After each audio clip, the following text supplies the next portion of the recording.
Friends పేలాగం villa, దీన్ని mini Switzerland అని కూడా అంటారు. ఇక్కడ టూరిస్ట్ పాయింట్ లో ఒక భయంకరమైన టెర్రరిస్ట్ అటాక్ జరిగింది. ఈ ఘటనలో మొత్తం 26 మంది చనిపోయారు, 17 మందికి గాయాలయ్యాయి. ఇందులో 26 మంది మగవాళ్లే ఉన్నారు. ఈ ప్రాంతానికి కేవలం గుర్రాల స్వారీ ద్వారా చేరుకోగలం. అందుకే రెస్క్యూ ఆపరేషన్ కోసం హెలికాప్టర్ ని వాడారు. ఇందులో 12 మందిని రెస్క్యూ చేశారు. వీళ్ళంతా సేఫ్ గా ఉన్నారని హాస్పిటల్ వర్గాలు వెల్లడించాయి. వీళ్ళందరినీ వాళ్ళ రిలీజియన్స్ కనుక్కొని చంపడం జరిగింది. అందులో ఒక ముస్లిం ఉన్నాడు. అతని పేరు సయ్యద్ అబ్దుల్ హుసేన్. ఇతను తన గుర్రం ద్వారా ట్రావెలర్స్ అందరినీ విజిట్ చేయిస్తూ ఉంటాడు.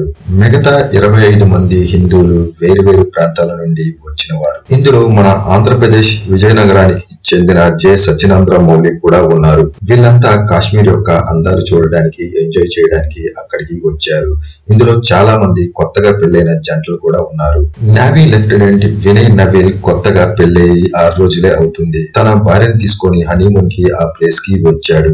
వినయ్ నవీల్ భార్య చెప్పింది తన భర్త ముస్లిం కాదు అని తెలుసుకొని లింగ నిర్ధారణ చేసి మరి తన కళ్ళ ముందే చంపారు అని ఆమె బాధపడుతూ చెప్పింది.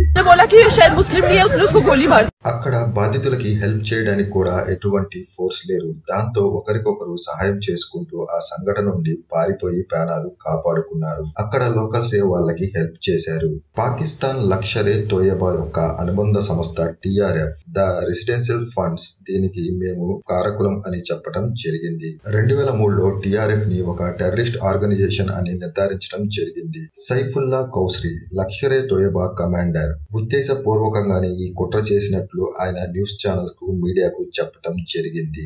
రిపోర్ట్స్ ప్రకారం మొత్తం 4 లేక 5 టెర్రరిస్టులు ఈ హత్యాకాండ్ కి పాల్గొన్నారు.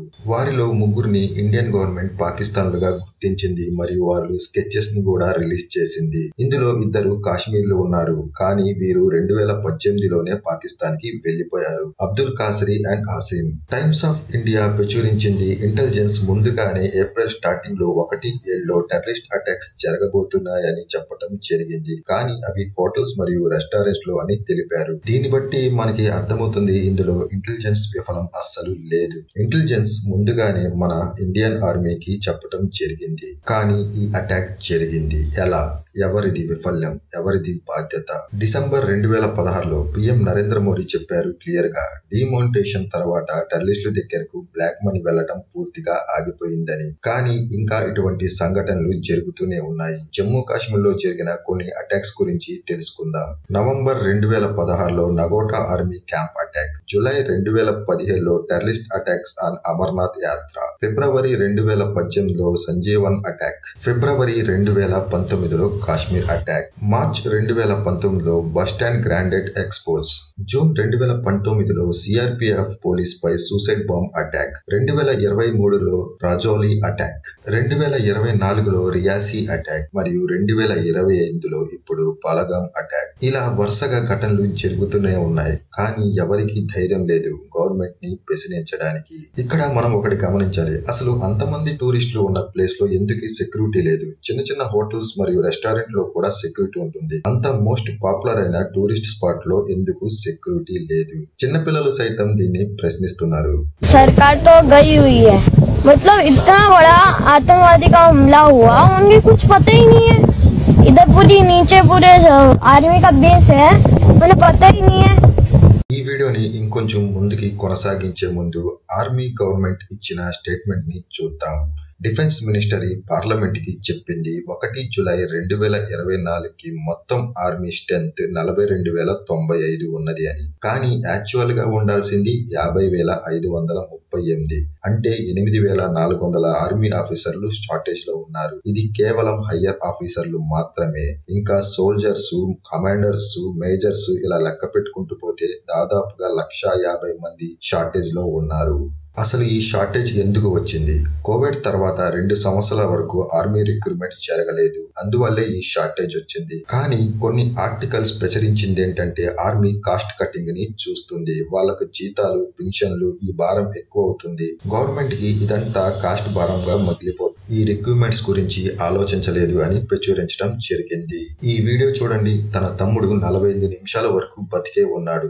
ఒక ఆర్మీ ఆఫీసర్ గాని ఒక ఫోర్స్ గాని అక్కడికి వచ్చి ఎమర్జెన్సీగా హాస్పిటల్ కి తీసుకెళ్లి ఉంటే అతను బతికి ఉండేవాడు అని తన చెల్లెలు లబోదిబో కొట్టుకుంటుంది.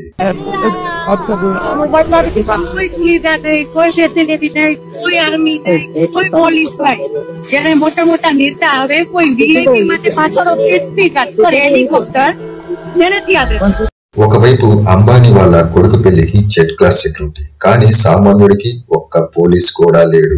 ఈ గవర్నమెంట్ వాడుతున్న డబ్బు ఎవరిది?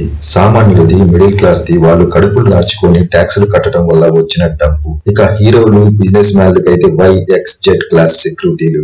నాకు వీళ్ళ సెక్యూరిటీ వల్ల ప్రాబ్లం లేదు. సమస్యల ప్రజలకు ఏం దొరుకుతుంది? కనీస రక్షణ కూడా ఇచ్చే బాధ్యత ప్రభుత్వానికి లేదా? ఎందుకని సామాన్య ప్రజలంటే అంత చులకన? ట్రైన్ యాక్సిడెంట్స్, టెర్రరిస్ట్ అటాక్స్ అన్ని సామాన్య ప్రజలకే ఎందుకు జరుగుతున్నాయి? డిఫెన్స్ ఫోర్స్ ని మనం పెంచుకోవాలి. Police, security recruitments time to time జరగాలి. ప్రతి ఒక్కరికి ఫోర్స్ అన్నది అందుబాటులో ఉండాలి. వేరే దేశాలతో పోల్చుకుంటే మన ఫోర్స్ చాలా లేట్ గా సంఘటన స్థలానికి చేరుకుంటుంది. టెక్నాలజీ, సిస్టమ్ మరియు ఇంప్రూవ్మెంట్ తీసుకురావాలి. అవసరానికి అనుగుణంగా మార్చాలి. ఇక విషయానికి వస్తే అన్ని ముస్లిం సంఘాలు ఈ ఘటనపై తీవ్రంగా ఖండించాయి. అలాగే అన్ని దేశాల PMs కూడా ఈ ఘటనని తీవ్రంగా ఖండించారు.